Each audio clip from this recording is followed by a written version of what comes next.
ईशल भाभी के ससुराल से आए नया तोहफा आपके लिए। तुम क्यों बढ़ाओगी कदम? असद, अगर आप इस बात को अपनी अना का मसला बनाएंगे तो बात खत्म कैसे होगी?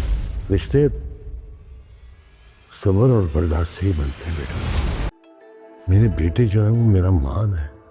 मुझे तो लगता है मुझे कोई बदला लेने की जरूरत ही नहीं पड़ी। खत्म करनी है तो वो लोग आए, तुम नहीं जाओगी, कह दिया मैंने।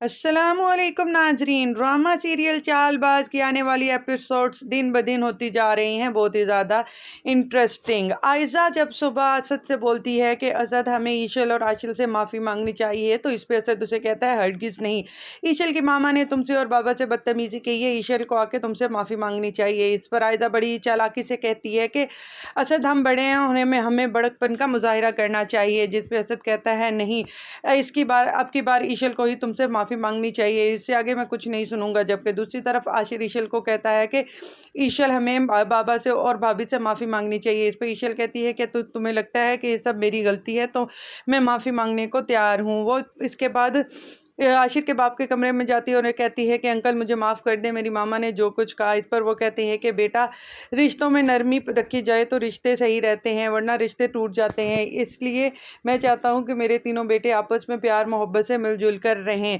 इसके बाद रात जब सब खाने के टेबल पे बैठे हुए होते हैं तो अनाया भी वहाँ पर मौजूद होती है। जब आशिर और ईशल आते हैं तो आशिर ने ईशल को पकड़ा होता है, जिसे देखकर आयज़ा जल भुन जाती है। जबकि दूसरी तरफ ईशल के घर से उसकी ज़ाती मुलाजमा आती है, अनाया सब देख लेती है। वो आयज़ा के पास जाकर आयज़ा को कहती है कि मुझे तो बहुत ही मज़ा आ रहा है, मेरा सब काम तो ईशल और उसकी मामा ही करती जा रही हैं। आपको ये देखकर बहुत मज़ा आएगा कि आपके लिए एक नया तोहफ़ा आया है।